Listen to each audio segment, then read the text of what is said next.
అరే షింటూ నెత్తినొస్తుంది జర జెండుబామ్ దేరా. నేను ఫోన్లో గేమ్లు ఆడుకుంటున్నా, నువ్వే తీసుకోపో. మా అమ్మ కాదు, జర దుఃఖనం పోయి కందిపప్పు దేపు. ఏంది మమ్మీ ఎప్పుడు నాకే పని చెప్తావు? అక్క ఏం చేస్తుంది? ఏంది డాడీ డిగ్రీ చదువుకొని పొలం పని చేయాలనా? ఎట్లా కనబడుతున్నా నీకు? అబ్బా బండి నేను దూడవని డాడీ, నువ్వు దుడుచుకోపో. ఇగో గిట్లున్నారు ఇయాలి రేపు. అవ్వయ్యలకు పైసా కూడా ఆసరగారు, కానీ గీళ్ళని చూడు రే.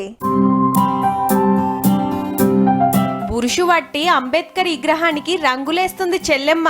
ఈడ మెట్లు చుట్టూ ఇన్పగేట్లకు రంగులు రుద్దుతున్నారు ఇంకొకరు. కాలం చేసిన తండ్రి కోసం గిట్ల కష్టపడుతున్నారు అక్క చెల్లెళ్ళు.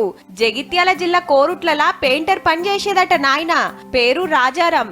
సెంటర్ లో పెట్టిన అంబేద్కర్ బొమ్మకు రంగులేసే పని మాట్లాడుకుండట. అయితే మా నాన్న రీసెంట్ గా కాలం చేశారు నెల కింద.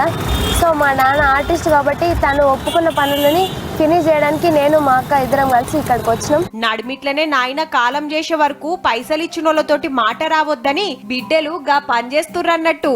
5 ఆడపిల్లలైతే ఒకరు కాలేజ్ లెక్చరర్, ఇంకొకరు బడిలో టీచర్ జాబ్ కొడితే కడమ 3 చదువుతాండ్రు. ఇయాల రేపు మనిషి ఉండంగానే అవ్వయ్యలకు ఇలువిస్తలేరు. అసొంటిది తండ్రి లేకున్నా ఆయన ఒప్పుకున్న పని ఒడిపిస్తున్నందుకు ఈ అక్క చెల్లెళ్లను తారీఫ్ చేయాల్సిందేనబ్బా.